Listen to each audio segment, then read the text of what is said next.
할렐루야. 12월 19일 화요일 새벽 기도를 시작하겠습니다. 사도신경으로 우리의 신앙을 고백합니다. 나는 전능하신 아버지 하나님 천지의 창조주를 믿습니다. 나는 그의 유일하신 아들 우리 주 예수 그리스도를 믿습니다. 그는 성령으로 잉태되어 동정녀 마리아에게서 나시고 본디오 빌라도에게 고난을 받아 십자가에 못 박혀 죽으시고 장사된 지 사흘 만에 죽은 자 가운데서 다시 살아나셨으며 하늘에 오르시어 전능하신 아버지 하나님 우편에 앉아 계시다가 거기로부터 살아있는 자와 죽은 자를 심판하러 오십니다. 나는 성령을 믿으며 거룩한 공교회와 성도의 교제와 죄를 용서받는 것과 몸의 부활과 영생을 믿습니다. 아멘. 찬송가 484장 찬양하시겠습니다. 찬송가 484장입니다.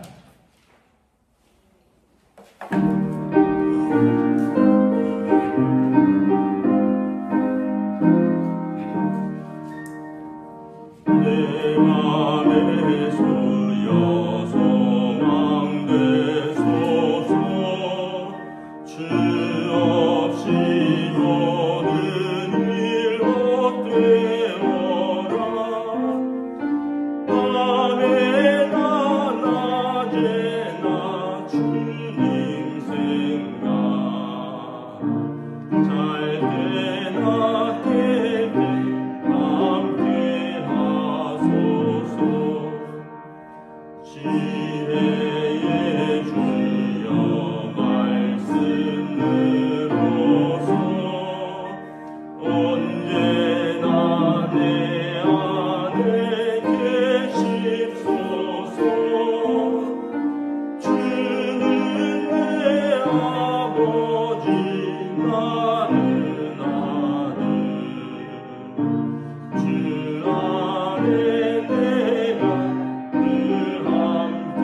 하나님 말씀은 구약성경 잠언 27장 1절부터 12절입니다.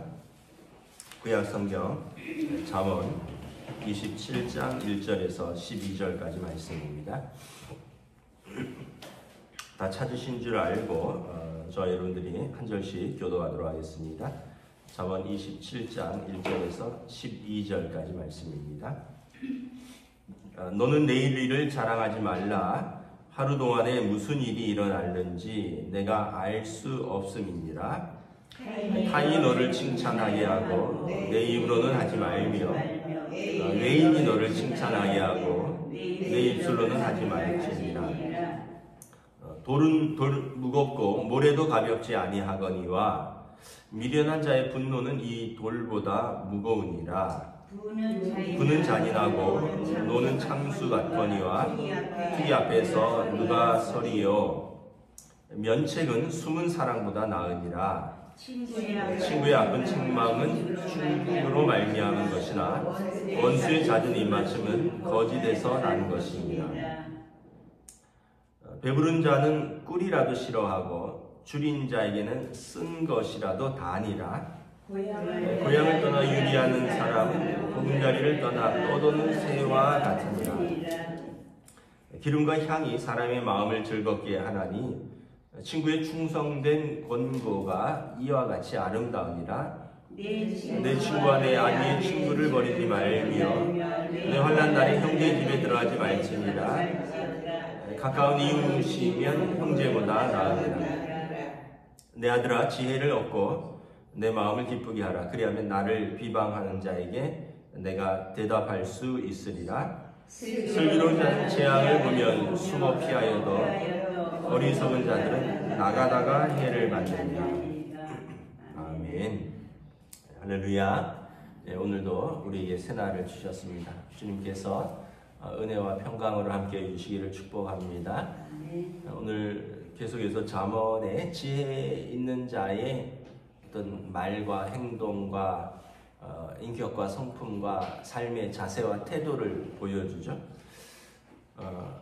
이제 하지 말라는 것들이 몇 개 있는데 1, 2절에 보면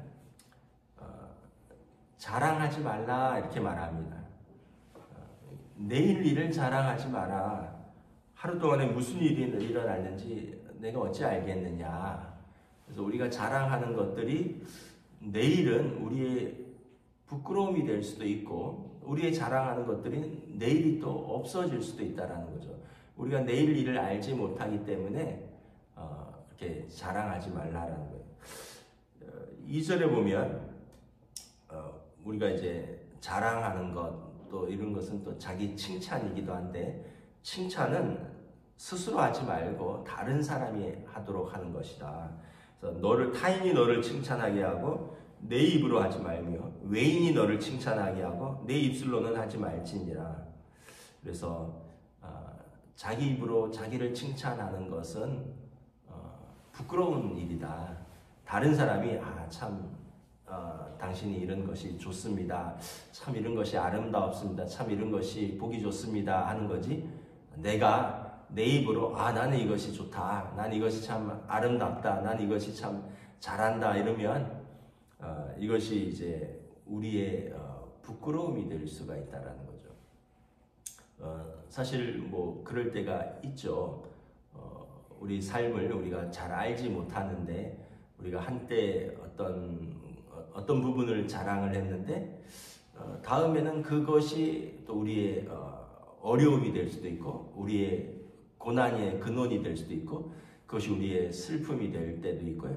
우리의 수치가 될 때도 있습니다.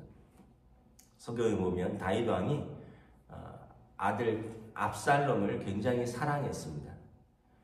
근데 그 압살롬이 사랑하는 큰아들 압살롬을 너무 사랑해서 그 압살롬을 책망도 하지 않고 압살롬이나 아도니아가 하는 일에 대해서 왜 그렇게 하느냐 묻지도 않았어요. 그런데 나중에 그 사랑하는 아들이 아버지에게 반역을 일으킵니다. 압살롬은 외모가 출중했습니다. 너무 외모가 출중했는데 성경에 보면 다른 사람들보다 머리가 하나 더 컸다. 그만큼 키도 컸고 머리카락이 너무 무성해서 머리카락을 자르면 무게가 묵직했다라는 거예요. 그래서 압살롬의 그 외모는 이스라엘에서 가장 뛰어났다. 압살롬도 그렇고 자신도 그게 자랑거리였겠죠. 뭐 오늘로 말하면 어디 영화 배우나 모델 같이 훤칠하고 머리카락도 무성하고 근데 나중에 그 아버지와 반역하다가 이제 전쟁을 일으키는데 그 머리카락이 도망가다가 수풀에 걸려서 결국 전사하게 됩니다. 말을 타고 도망가는데 키가 크고 머리카락이 무성하니까 이 수풀 사이를 지날 때 다른 사람들은 키도 작고 뭐 보통이고 머리카락도 그렇게 많지 않아서 그냥 통과하는데 압살롬은 그 큰 키와 그 무성한 머리카락 때문에 수풀에 머리카락이 걸려서 나무에 대롱대롱 매어 달리게 되고 결국은 이제 다윗 왕 군사들의 이제 창을 맞고 죽게 되죠. 우리가 이것은 이제 성경의 이야기이기도 하지만 우리 주변에서도 흔히 볼 수 있는 이야기입니다. 우리가 자랑하는 것, 어쩌면 그것이 우리의 고난이 될 수도 있고 우리의 자랑하는 것이 우리의 수치가 될 수도 있다. 그래서 우리는 하나님을 자랑하는 거예요. 사도 바울도 내가 내 지혜를 자랑하지 않고 십자가를 자랑하겠노라. 지혜로서 당신의 지혜로서 아덴에서 많은 열매를 얻지 못했거든요. 그래서 고린도에 와서는 내가 이제 더 이상 사람의 지혜로 하지 아니하고 십자가만 자랑하겠노라 이렇게 이야기를 합니다. 그래서 저나 여러분이나 이렇게 우리가 열심히 살면 또 그런 마음이 들죠. 좀 자랑하고 싶은 마음도 있고 또 열심히 살아서 무언가를 성취하면 또 좀 그걸 인정받고 싶은 마음도 있고 근데 지혜로운 사람은 그냥 언제나 겸손하다는 거예요. 우리가 자랑하지 않고 우리가 인정받고 이렇게 굳이 내 입으로 안 해도 2절에 보면 타인이 안다는 거예요. 다른 사람이 다 알아요. 아유 저 사람 저거 참 저런 부분은 참 잘한다. 아유 저런 거는 우리가 따라올 수 없지. 저런 부분은 참 우리보다 잘났지. 사람들이 다 알아요. 근데 굳이 내 입으로까지 다 해서 여러분 굳이 한 숟갈 더 얹을 필요는 없다는 거예요. 이 지혜 있는 자라는 거죠. 3절 4절에 보면 분노가 굉장히 무겁고 잔인하다라는 거예요. 분노를 피하라는 거죠. 돌은 무겁고 모래도 가볍지 아니하거니와 미련한 자의 분노는 이 돌보다 무거우니라. 분은 잔인하고 노는 창수 같거니와 투기 앞에서 누가 서리요. 그럼 돌도 무겁죠. 모래도 무겁죠. 물에 넣으면 가라앉는데 이거보다 더 무거운 것이 뭐냐면 미련한 자의 분노라는 거예요. 이 분노는 잔인하고 창수 같아서 막 흘러 넘치는 물, 비가 오면 막 이렇게 이 물이 막 흘러 나오잖아요. 물밀듯이 흘러온다는 그런 표현입니다. 근데 이 분노와 투기 앞에서 아무도 설 사람이 없다라는 것입니다. 성경에 보면 가인이 동생 아벨을 처음에는 부러워합니다. 하나님이 아벨의 제사는 그렇게 받으시는 것 같은데 왜 내 제사는 받지 않지? 근데 이제 성경을 자세히 읽어보면 가인의 삶이 하나님 기뻐하는 삶이 아니었어요. 근데 가인은 자기 삶은 돌아보지 않고 자기 제사만 보는 거죠. 아벨의 삶을 따라가야겠다라고 생각하지 않고 아벨의 제사를 받으시는 하나님에 대해서 화가 나고 아벨이 미운 거예요. 결국 그 분노가 어떻게 됩니까? 동생을 들에서 돌로 쳐 죽이게 됩니다. 돌은 무겁고 모래도 가볍지 않지만 분노가 무겁다는 것이 여러분 세상에 동생을 돌로 쳐 죽이는 일이 있다라는 거예요. 근데 여러분 이것이 일상에서 이렇게까지 극단적인 일은 아니지만 주변에서 많이 봅니다. 우리가 그 TV 같은 데서 보면 운전하다가 사람들이 화가 나면 그냥 고속도로 앞에서 차를 세우기도 하더라고요. 결국은 자기도 다치고 뒷차도 사고를 입고 여러분 아무리 화가 나도 판단을 해야 되는데 화가 나면 머리가 정지되는 그런 경향이 있습니다. 화가 나면 우리가 뒷일을 생각하지 않는 경향이 있어요. 그 상황에서 자기 자신을 그 분노라는 감정에 완전히 압도당하는 거죠.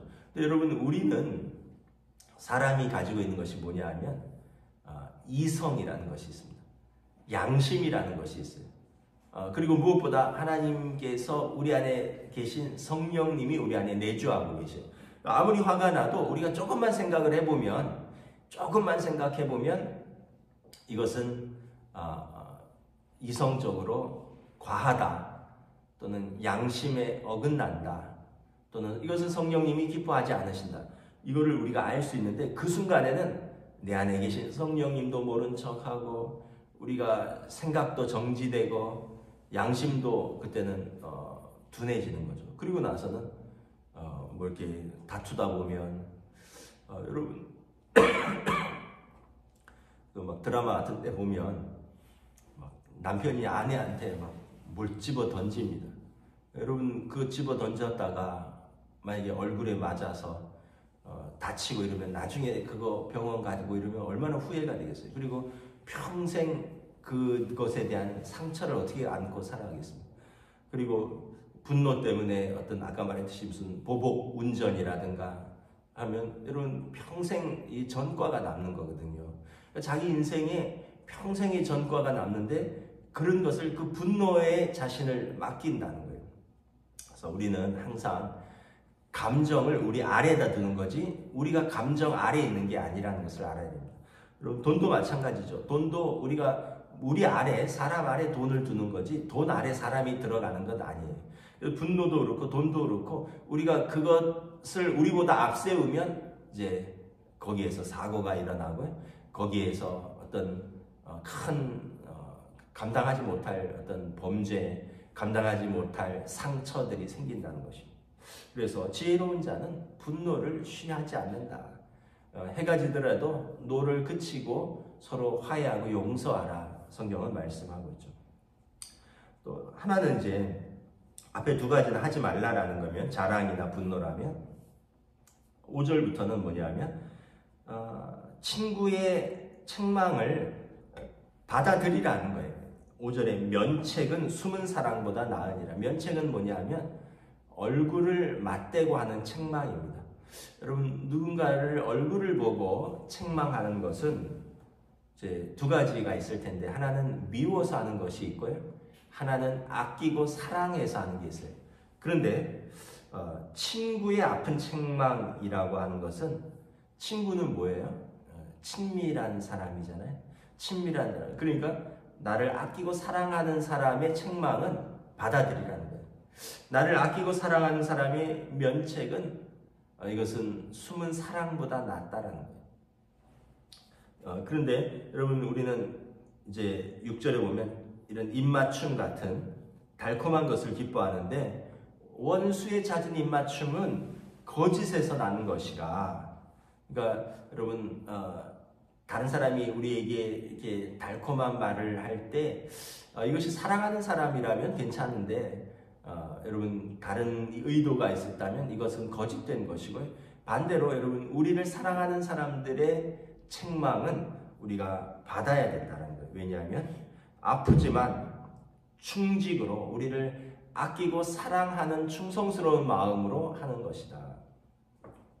그래서 여러분 자녀들은 부모의 책망을 들어야 되는 거죠. 가족들은 서로 간에 어떤 조언을 들어야 되는 것입니다. 남편은 아내의 조언을 듣고 아내는 남편의 조언을 듣고 아이들은 부모의 책망을 듣고 또 부모도 아이들의 말에 귀를 기울이고요. 그럼 무엇보다 우리는 하나님의 말씀에 귀를 기울여야 됩니다.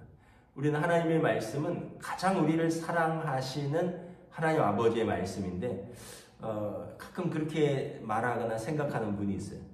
아유 세상이 너무 힘들고 어려운데 위로의 말씀만 해주세요. 아유 죄를 지적하거나 책망하는 말씀은 하지도 마세요. 밖에도 힘든데 말씀도 그러면 너무 힘든다고. 그것은 이해를 하는데 여러분 그러나 하나님께서 우리를 사랑해서 하시는 말씀, 우리를 주시는 말씀이. 그래서 여러분 성경을 읽다가 오히려 마음에 찔리는 말씀을 더 깊이 묵상해야 됩니다. 물론 이제 위로의 말씀, 은혜의 말씀도 우리가 외우고 밑줄 치고 그걸 묵상하지만 나를 찌르는 것, 나를 아프게 하는 것. 왜냐하면 그것이 우리 안에 있는 성령님께서 우리 사정을 누구보다도 잘 아시기 때문에 우리 영과 더불어 우리를 위하여 한탄하시는 것입니다. 로마서 8장에 보면 성령께서 우리 영과 더불어 말할 수 없는 탄식 가운데 우리를 위하여 간구하십니다. 그래서 우리 안에 계신 성령님이 우리를 위하여 기도하고 탄식하는 그 말씀이 여러분 우리를 찌르는 말씀이기도 하는 거예요.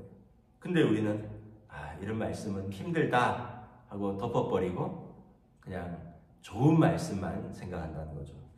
그래서 여러분 왜 우리가 친구의 아픈 책망이 받기 힘들까? 왜 우리에게 충직으로 하는 조언이 받기 힘들까? 이유는 첫째는 내가 잘못했다는 것을 인정하는 게 싫은 거예요. 책망이라는 것은 당신 이거 잘못됐어, 이거 고치세요, 이거잖아요. 근데 그게 힘든 이유는 내가 내 잘못을 인정하는 게 싫은 거예요. 내가 뭘 잘못했는데. 두 번째는 그래서 생각과 마음과 삶을 바꾸는데 그게 어려운 거예요. 여러분, 세상을 바꾸는 것보다 더 어려운 게 자기 자신을 바꾸는 겁니다. 그러니까 내 마음과 생각과 행동을, 삶을 바꾸는 것, 이게 힘들고 어려우니까 그냥 아예 냅둬, 나 그냥 이렇게 살다 죽을래, 이렇게 이야기하는 거예요. 저나 여러분이나 바꾸면 더 좋은 것들이 훨씬 많이 있는데 그걸 힘들어하는 거죠. 그래서 예수님의 제자들은 뭐라 그랬을까? 예수님께서 자기를 부인하고 자기 십자가를 지고 나를 따라오라. 자기를 부인하는 것, 자기 십자가를 진다는 건 뭐냐 하면 여러분 이렇게 자아를 꺾는 겁니다. 여러분 내 잘못을 인정하고 내 생각과 마음과 행동과 삶을 바꾸는 것은 자기를 부인하고 자기 십자가를 지는 것입니다. 예수님을 따른다는 것은, 예수님의 제자가 된다는 것은 여러분 이렇게 자아를 꺾는 거예요. 근데 자아를 꺾는 게 그렇게 힘들어요. 애기들도 자아가 꺾는 걸 싫어하잖아요. 애기들도 여러분 자기 뜻 때문에 화를 내고 울고 고집부리고 떼쓰고, 그런데 여러분 우리 스스로 자아를 꺾지 않으면 어떻게 꺾을까요? 하나님이 고난이라는 것을 통해서 때로는 우리를 꺾어서라도 우리를 사랑하시고 우리를 바꾸시길 원하셔요.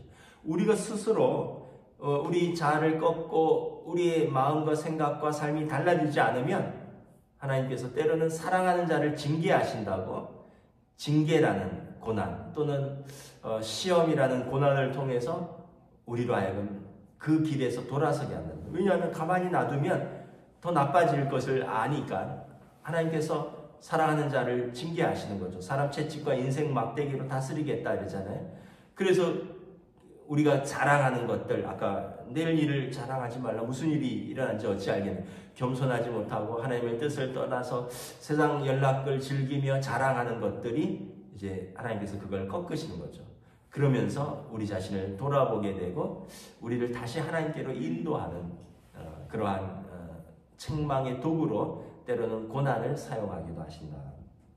그래서 말씀을 정리하도록 하겠습니다.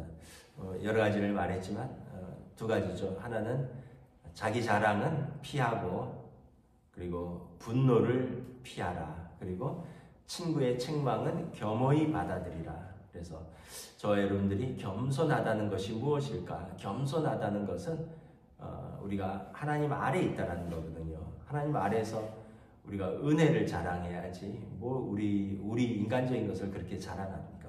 하나님 아래에 있는데 우리가 뭐 그렇게 분노할 것이 있습니까? 하나님 아래에 있는데. 하나님 아래에 있으면 하나님의 말씀의 책망을 기쁘게 받는 거죠. 하나님의 말씀의 책망은 하나님 말씀을 통해서도 주시지만 사람을 통해서, 우리를 아끼고 사랑하는 사람을 통해서도 주는 것입니다. 여러분 오늘 하루도 이렇게 지혜로운 자, 또 성령님의 인도하심에 순종하는 저와 여러분 되시기를 우리 주님의 이름으로 축복합니다. 기도하겠습니다. 하나님 은혜를 감사합니다. 우리는 참 때로는 스스로 지혜로운 것 같으나 하나님 보실 때 참 어리석을 때가 많이 있습니다. 그래서 오늘의 자랑이 내일의 고난이 되기도 하고 오늘의 자랑이 내일의 부끄러움이 되기도 합니다. 이 분노라는 자기의의 과도한 감정이입이 내가 옳다라는 것, 내가 의롭다라는 것, 그래서 그 상황에 대한 과도한 내 감정의 이입이 분노인데, 이것이 때로는 돌보다 무거워서 다른 이들을 해치기도 하고 내 자신을 해치기도 하고 나아가서 좋았던 관계를 깨기도 하고 하나님 앞에서, 사람 앞에서 죄를 짓는 데까지 나아가기도 합니다. 그러므로 우리는 늘 하나님 앞에서 겸손할 수 있기를 원합니다. 또한 겸손한 사람은 하나님의 말씀을 듣기도 하지만 하나님께서 우리에게 주신 사랑하는 사람들의 책망을 듣는 사람이라 말씀합니다. 우리를 아끼고 사랑해서 정말 우리를 위하여 충직으로 하는 말씀들, 자녀들은 부모의 말씀에 순종하고 또 성도들은 하나님 말씀에 순종하고 또 서로가 서로의 말씀에 귀를 기울이는 겸손한 우리를 통하여 하나님 앞에서 날마다 새로워지며 날마다 성숙하며 날마다 더 나아지는 주님의 제자가 될 수 있기를 원합니다. 오늘도 이러한 은혜의 하루가 될 수 있기를 원하며 성령님 인도하여 주시옵소서. 감사를 드리오며 우리 주 예수 그리스도 이름으로 기도드리옵나이다. 아멘. 하늘에 계신 우리 아버지, 아버지의 이름을 거룩하게 하시며 아버지의 나라가 오게 하시며 아버지의 뜻이 하늘에서와 같이 땅에서도 이루어지게 하소서. 오늘 우리 일용할 양식을 주시고 우리가 우리에게 잘못한 사람을 용서하여 준 것 같이 우리 죄를 용서하여 주시고 우리를 시험에 빠지지 않게 하시고 악에서 구하소서. 나라와 권능과 영광이 영원히 아버지의 것입니다. 아멘.